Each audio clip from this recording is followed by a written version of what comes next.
जो ज्ञान ध्यान की बात बताते हैं, जो दुनिया में जिन धर्म का परचम लहराते हैं, ऐसे गुरु अरह सागर जी जो जन्माड़ी रसपान कराते हैं। ये दृष्टिकोण हमारा होना चाहिए। जिन हाथों से तुम रोज भगवान का प्रक्षाल करते हो, उन्हीं हाथों से यदि किसी की सेवा में आगे बढ़ा दोगे तो क्या होगा तुम्हारा। संत शिरोमणि आचार्य श्री 108 विद्यासागर जी महाराज के परम प्रभावक शिष्य परम पूज्य मुनि श्री 108 अरह सागर जी महाराज के मुखारविंद से 6 डाला पर अर्थ सहित श्रवण कीजिए मंगल प्रवचन।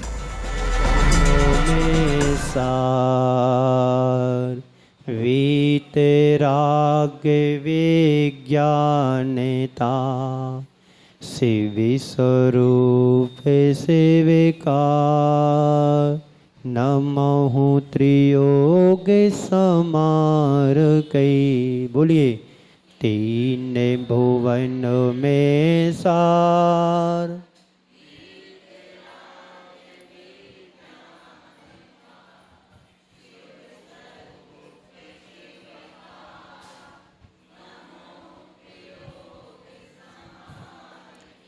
जे त्रिभुवनों में जीवे अनंत, सुख चाहे दुख ते भयवंत।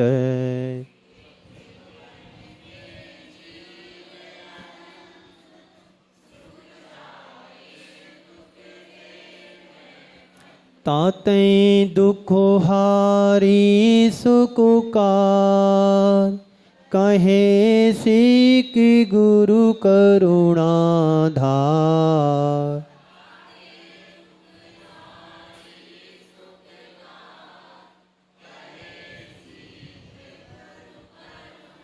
ताहि सुनो भवि मनो थेरे आन, जो चाहो अपनो कल्याण।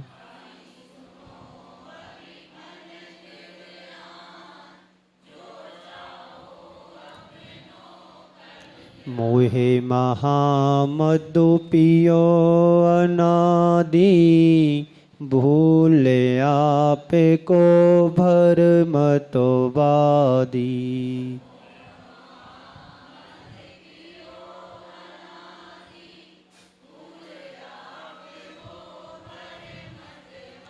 तासो विरमण की है बहु कथा, पे कछु कहूँ कहीं मुनिय था।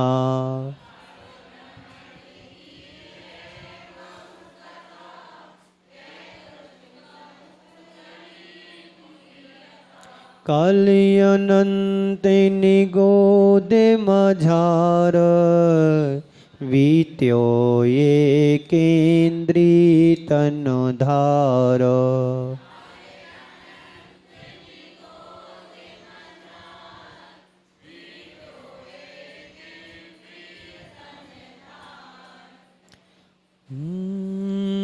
एक श्वासों में 8-10 बार, जन्म्यो मर्यो भर्यो दुख भार।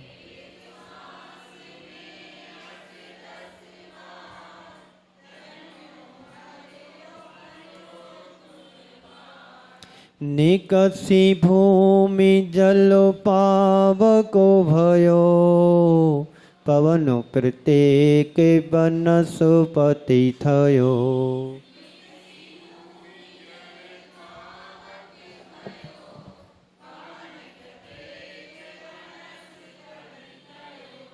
दुर्लभ लहि ज्यों चिंतामणि, त्यों पर्याय लहि त्रसे तणी।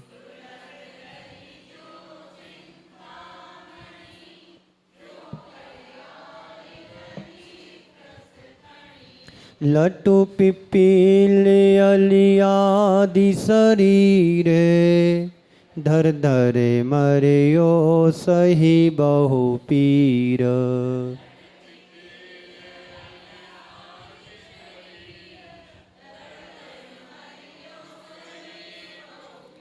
कबहु पंचेन्द्रिय पशु भयो, मन बिन निपट अज्ञानी थयो।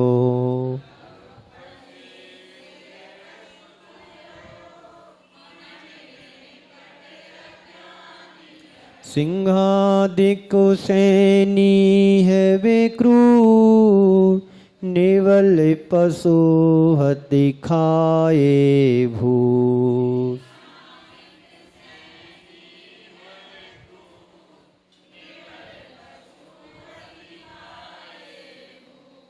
कबहु आप भयो बलहीन, सबलन करी खायो अति दीन।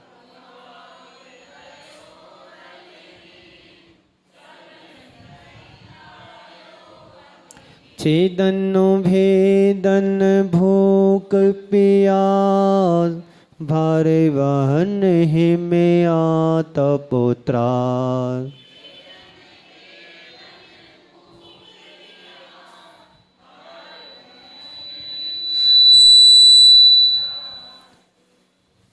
बदवंदन आदिक दुखो घने, कोटि जीविते जाति न भने।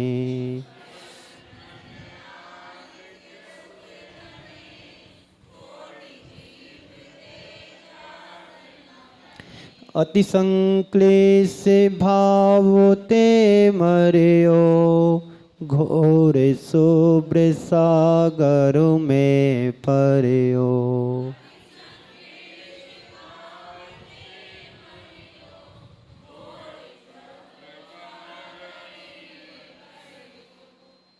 यहाँ पर अब त्रयंच गति के दुखों को थोड़ा सा और कहते हैं। फिर उसके बाद नरक गति की प्राप्ति के कारण क्या हैं, इसको पंडित दौलत राम जी स्वयं कह रहे हैं। वध वंदन आदिक दुख घने, कोटि जीविते जात ना भने। बध यानी मारा जाना, बंधन यानी बांध करके रखना। त्रयंच गति में गाय बैल भैंस बकरी आदि को कई बार कत्ल खानों में ले जा कर के वध किया जाता है, और किसान लोग जानवरों को बांध करके रखते हैं और किसी कारणवश या कामवश व्यस्त हो जाते हैं तो उनको बंधन के दुखों को भी सहन करना पड़ता है। भाव नहीं होते हैं बंधन में रखने के, फिर भी अज्ञानतावश या किसी कारणवश जानवरों को बांध देते हैं ताकि वो सुरक्षित रहें, फिर भी उनको बंधन से दुख तो होता ही है।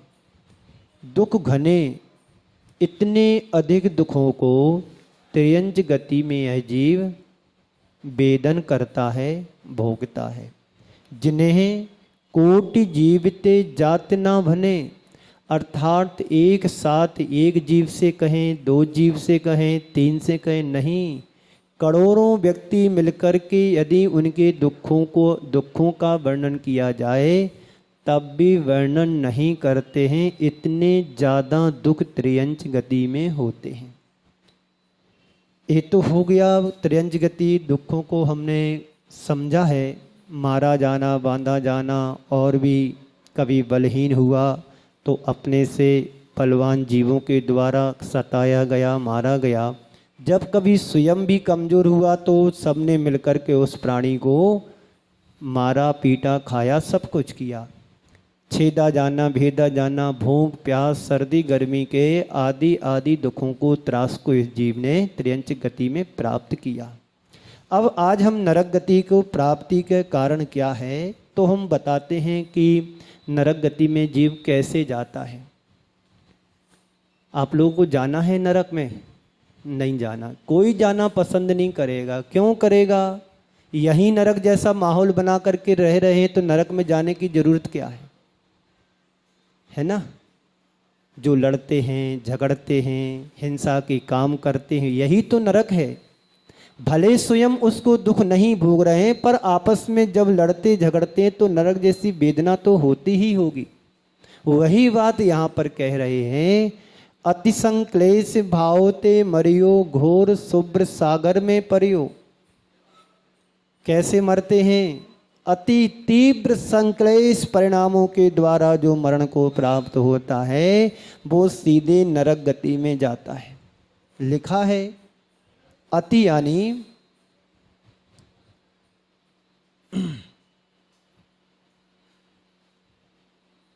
अत्यंत,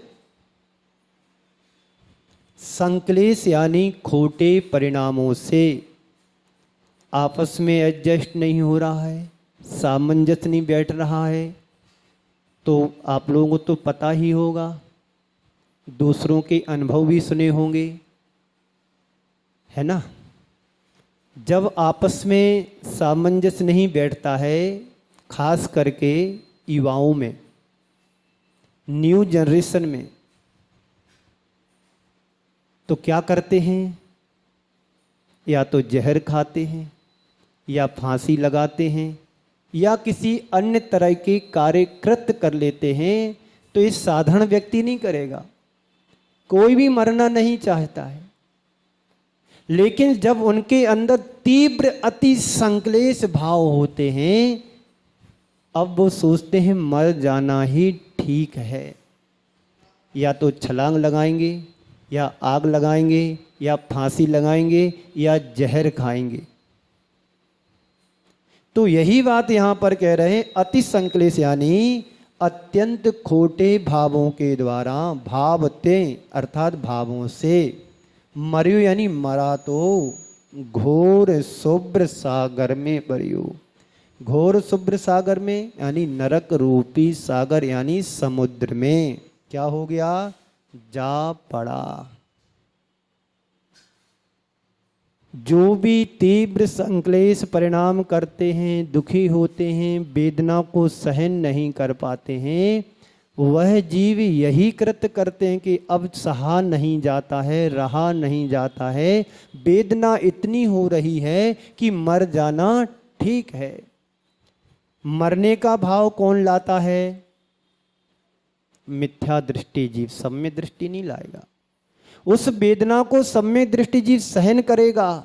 वो यह सोचेगा कि हमारे कर्म का उदय है, हमको भोगना ही है, रो करके भोगेंगे तो, और हंस करके भोगोगे तो। भोगना तो इसी जीव को है। कार्य मैंने किया था, उसका परिणाम हमको मिल रहा, उसका फल मेरे को मिल रहा है, अब मुझे भोगना ही होगा। कौन कहेगा? सम्यक दृष्टि जीव सम्यक दर्शन के प्रभाव से। और मिथ्या दृष्टि जीव मिथ्याद के प्रभाव से क्या करेगा? ओम।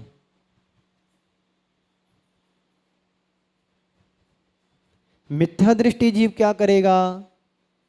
उसको तो मारना मरना ही दिखेगा, उसको आत्मा से कोई लेना देना नहीं है। एक बार की बात है, एक मुनिराज, बहुत पुरानी घटना है, एक खजुराहो की बात है। एक मुनिराज के लिए दाह हो गया, दाह का रोग हो गया, बीमारी हो गई कि पूरे शरीर में दाह होती थी, जलन होती थी। दिन भर शरीर में पानी लगाना, पानी कमंडल का खत्म हो जाए तो घास पर लेट जाना, लौटना आदि आदि कार्य करते थे। वहाँ के लोगों ने देखा तो कहा कि ये महाराज जी अब नहीं है, ये महाराज जी ऐसे काम नहीं करते हैं, दिन भर पानी लगाते रहते हैं, पानी नहीं बचता है तो घास पर लेट जाते हैं, ये करते वो करते। तो लोगों ने, वहाँ के लोगों ने ठान लिया कि इनको अब कपड़े पहनाना है। पर आकर के ये नहीं पूछा कि महाराज श्री आपको परेशानी क्या है, तकलीफ क्या है, आप ऐसा क्यों कर रहे हैं, किसी ने नहीं पूछा। लेकिन इस बात को जब दूर दूर तक पहुंची, किसी ने सुना, किसी सम्यक दृष्टि जीव ने सुना, उसको तकलीफ हुई कि दिगंबर महाराज श्री साधु होकर के यदि इस तरह से कर रहे हैं तो उचित नहीं है, पर मुझे जाकर के उनसे समझना चाहिए, देखना चाहिए कि वास्तव में स्थिति है क्या, जो सुना जा रहा है वो सही है कि वो उनकी हालत देख करके पता पड़ेगा कि सही क्या है। वो कौन व्यक्ति आए उनकी इतनी शुभचिंतक बन करके? पंडित जगन मोहन लाल जी शास्त्री कटनी वाले। बात खजुराहो की थी, खजुराहो से सतना, सतना से कटनी पास में है। उनको जैसे मालूम पड़ा तुरंत दौड़े दौड़े आए और सबसे पहले तो महाराज श्री को नमस्कार किया। देखो सब में दृष्टि की विनय क्या होती है। सुनने के बाद भी उनको विनय चरणों में जाकर के विनय किया, नमोस्तु किया, वो बाजू में बैठ गए और सबको भगा करके उनसे पूछा कि महाराज श्री क्या आपको तकलीफ है, क्या आपको पीड़ा है, क्या हो रहा है? हमने तो ऐसा ऐसा सुना है, क्या बात सही है? फिर उन्होंने सही बात को कहा कि पंडित जी साहब, मेरे को काफ़ी दिनों से ये वेदना हो रही है, तकलीफ हो रही है, मैं क्या करूं? जब तक सहा जाता है मैं सहन करता हूं, जब अति वेदना होती है तो सहा नहीं जाता है मेरे से, तो मैं कमंडल का पानी लगा लेता हूं, पानी नहीं बचता है तो क्या करूं, मैं ऐसा कर लेता हूं। फिर पंडित जी ने महाराज श्री को समझाया, कोई बात नहीं, अब मैं तुम्हारी वैयावृत्ति करूंगा, तुम्हारे पास रहूंगा। वैद्य जी को बुलाया, इलाज कराया, उपचार कराया और रह करके वैयावृत्ति करके उनको स्वस्थ किया। ये होता है सच्चा धर्मात्मा, सम्यक दृष्टि जीव ही पर की पीड़ा को अपनी पीड़ा समझ करके काम करता है। और गांव के लोगों को फिर फटकारा, बुरी तरह से डांटा कि तुम लोगों को पता है मुनिराज कैसे बनते हैं? अनेक जन्मों का पुण्य इकट्ठा करते हैं जब मुनिराज बन पाते हैं।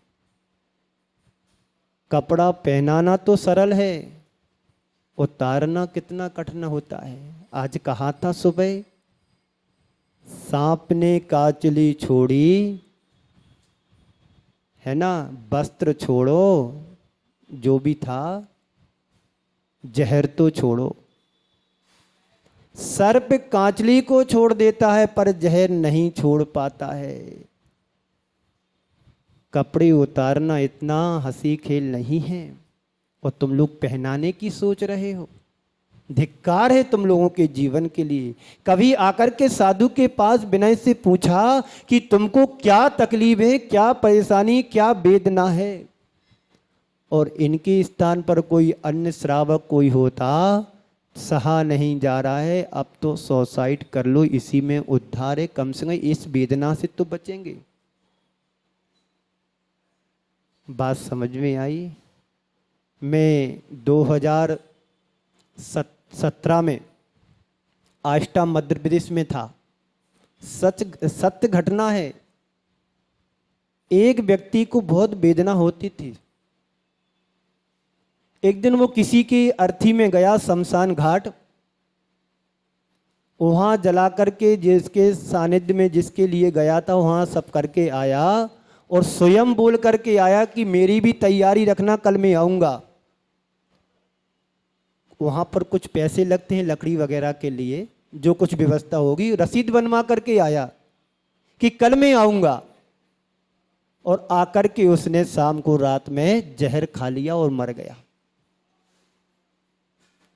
फिर मालूम पड़ा मेरे को कि ऐसा ऐसा व्यक्ति ने किया है। तो मैंने उनसे पूछा, भाई उनको परेशानी क्या थी? बोले उनको शारीरिक प्रॉब्लम थी, शरीर में उनको बहुत ज़्यादा पीड़ा होती थी, कई वर्षों से चल रहा था। तो एक मुनिराज तकलीफ को सहन कर रहे हैं और एक असयमी ने तकलीफ को सहन नहीं किया और ऐसा कृत्य कर लिया। दोनों उदाहरण आपके सामने हैं। तो अति संक्लेश भाव ते मरियो, अति यानी अत्यंत खोटे भावों के द्वारा जो मरण करता है वह जीव घोर शुभ्र सागर में परि अर्थात नरक रूपी समुद्र में जाकर के गिरता है।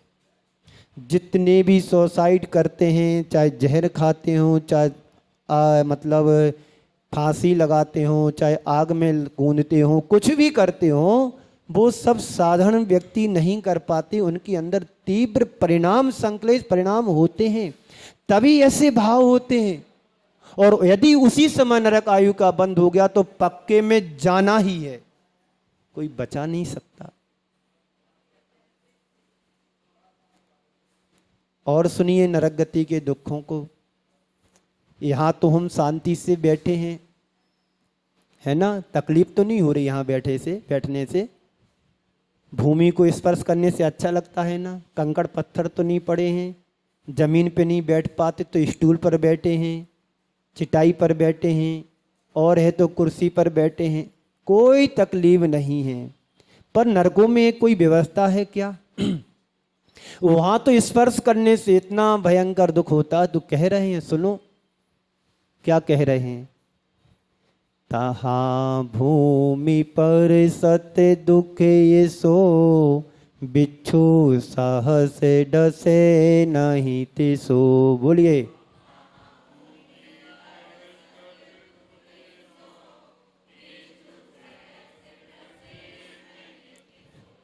तहाँ राधे श्रोणित बाहिनी, कृमि कुल कल तो देह दाहिनी।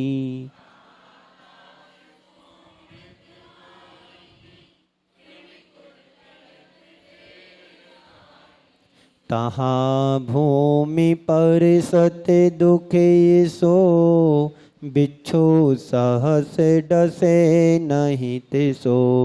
तहाँ राधि श्रोणित बाहिनी, कृमि कुल कल तो देह दाहिनी। बोलिए।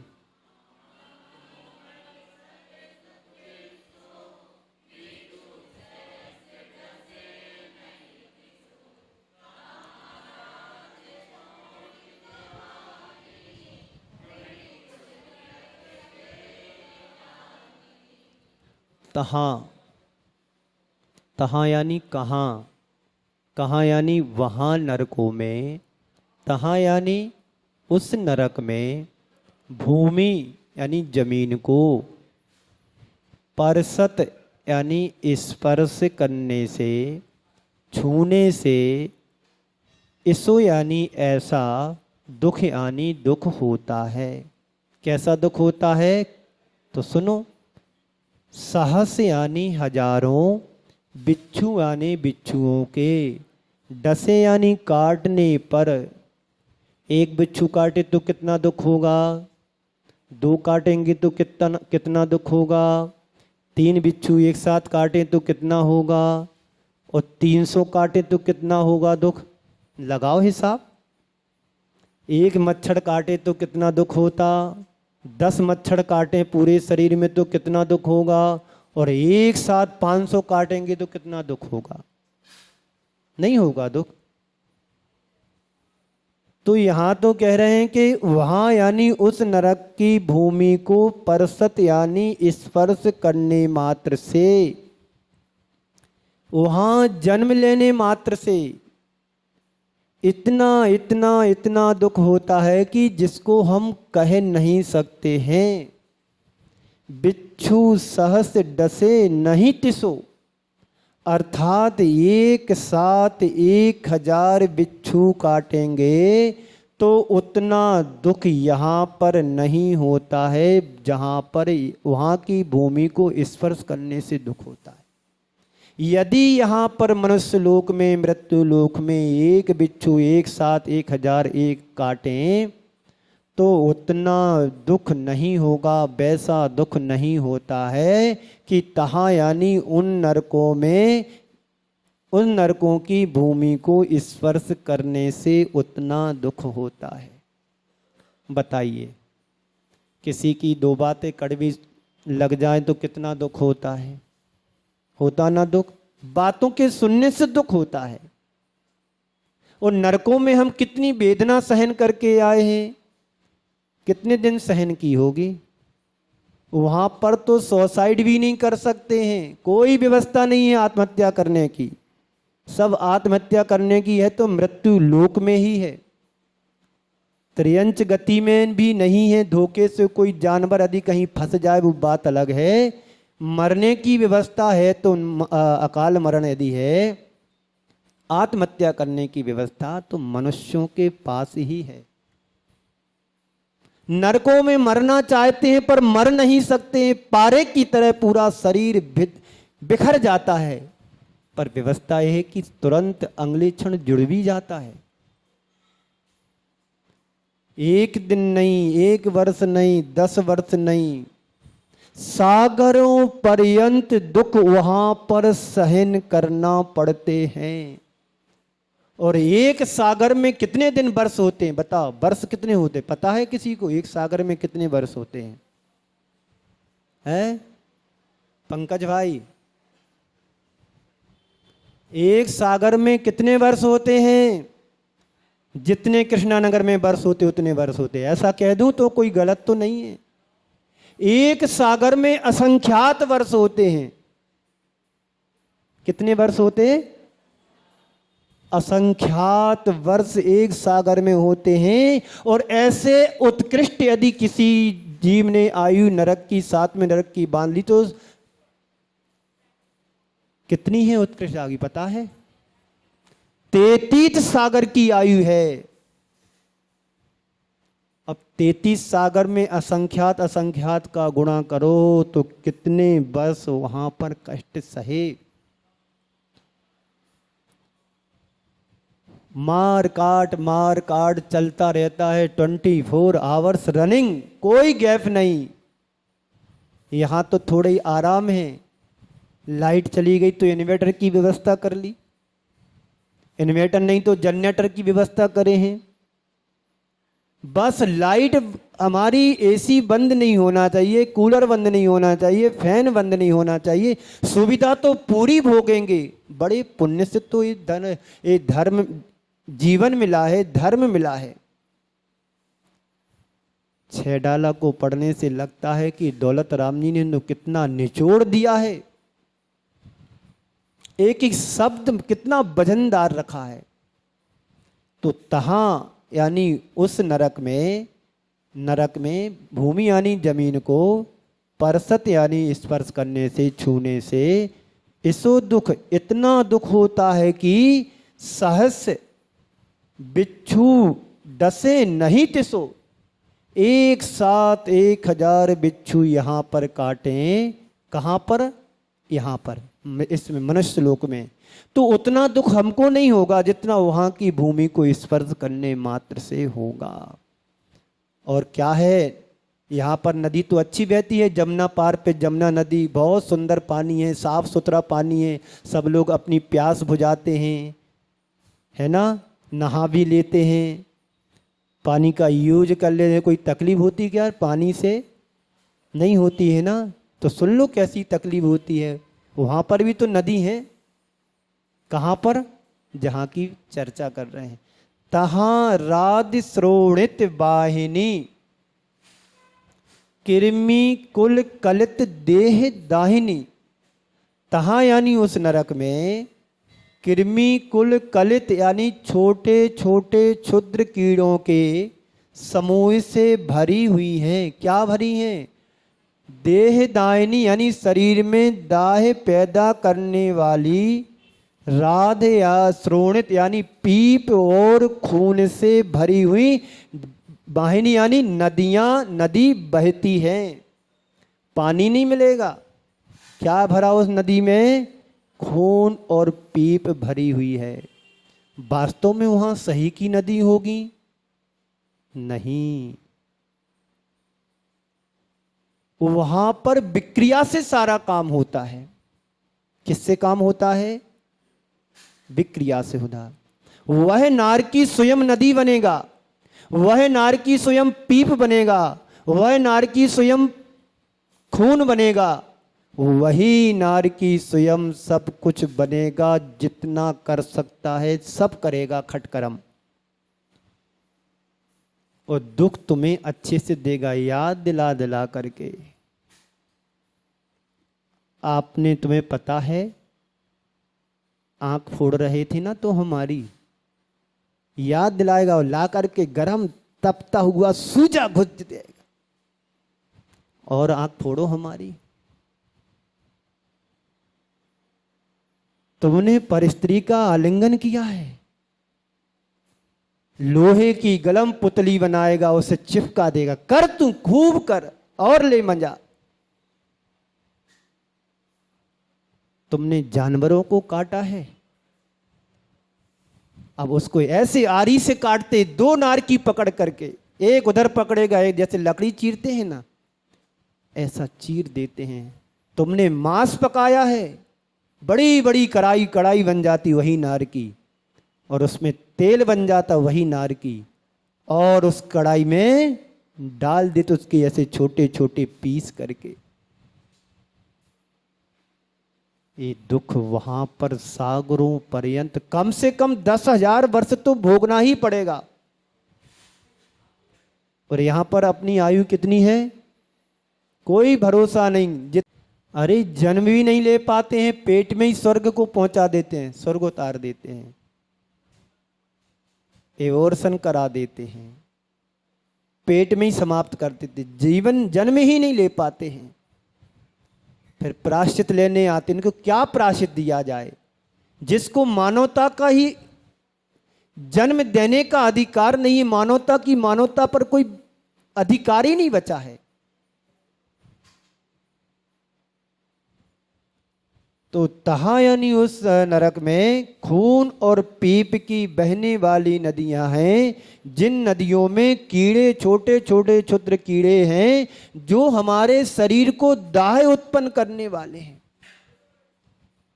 प्यास लगती है नारकी के लिए तो जाता है नदी पे कि चलो पानी पी लूं, वहां जाता है तो पानी कहाँ, तेजाब भरी है, खून और पीप की नदी है, उसमें हाथ डालता दे, हाथ छार छार हो जाते। कहां पानी रखा हुआ, हवा भी नहीं है शुद्ध। कहां है नरक पता है? जहां बैठे हैं वहीं नरक है। इस छत पर अपन बैठे हैं मध्यलोक की, नरक की छत पर बैठे हैं। मध्यलोक कहां पर है? नरक की छत पर है। इसके नीचे निरंतर 7 बिल बने हुए हैं, नरक बने हुए हैं, घर बने हुए, जिनमें नारकी ढोल की पोल की तरह तिरछे गहरे गड्ढे हैं, उनमें रहते अंधकार, घोर अंधकार, इतना अत्यंत अंधकार कि कुछ अब उसकी कल्पना नहीं कर सकते हैं। फिर भी उनकी नारकियों की आंखों में ट्यूबलाइट लगी हुई है, वे पकड़ लेते हैं। यही व्यक्ति, इसको पकड़ो पकड़ो पकड़ो, मारो मारो, काटो काटो। ये वही है जिसने मेरे को सताया था, यही है इसने हमारे पैसे चोरी किए थे, पर्स में से निकाले थे, बताए नहीं थे। ये वही व्यक्ति है जिसने हमारी जमीन हड़पी थी। ये वही व्यक्ति है जिसने हमारा घर नहीं दिया, हमारा हिस्सा नहीं दिया। ये सब वहां पर, यहां करो, सब तुम्हें चुकाना पड़ेगा जा करके। इसलिए जिसकी जो जमीन है उसको सौंप दो, हिस्सा बराबर बराबर रखो। अपना ही तो भाई है, अपना ही तो परिवार है। एक घर आप रखो, एक घर उसको दो। वो भी तो जीवन जीना चाहता है, आप भी जीवन जीना चाहते हैं। अरे किसी की जमीन या किसी के हर घर पर अधिकार करके तुम क्या पालोगे? एक दिन हमारे लिए, तुम्हारे लिए छोड़ करके तो जाना है। कोई बांध कर ना लाया था, ना बांध कर कोई ले जाएगा। पर इतना जरूर है कि नरक गति की तैयारी जरूर कर रहे। समझ में आ रही बात? बोलो हाँ। चलिए, तो इस जीव को नरक की भूमि के स्पर्श करने मात्र से इतना दुख होता है कि जितना शरीर में 1000 बिच्छू एक साथ काटते हैं उतना दुख नहीं होता जितना कि उन नरकों में होता है। वहाँ पर नरक में बड़ी बड़ी नहीं, वहाँ नरकों में कीड़े मकोड़ों के समूह से भरी हुई नदी है। उस नदी में खून और पीप जैसी वाहिनी नदियां बहती हैं, जो शरीर में क्या करते हैं? दाह को उत्पन्न करते हैं। समय आपका हो गया। अभी नरक और चलेगा, थोड़ा सा आगे 7 नरक हैं, तो धीरे धीरे अपन चलेंगे, है ना। अभी तो पहले दूसरे नरक तक पहुँचे हैं। चलिए, इसी मंगल भावना के साथ पूज्य गुरुदेव के चरणों में नमन अर्पित करते हुए यहीं पर विराम देता हूँ। बोलिए परम पूज्य आचार्य गुरुवर श्री विद्यासागर जी महाराज की। जा वाणी के ज्ञान ते सूजे लो कालो, सो वाणी मस्तक नमो सदा देत हूँ ढो। हे जिन वाणी भारती तोए जपो दिन रैन, जो तेरी शरणा गहे सो पावे सुख चैन। 9 बार नमो।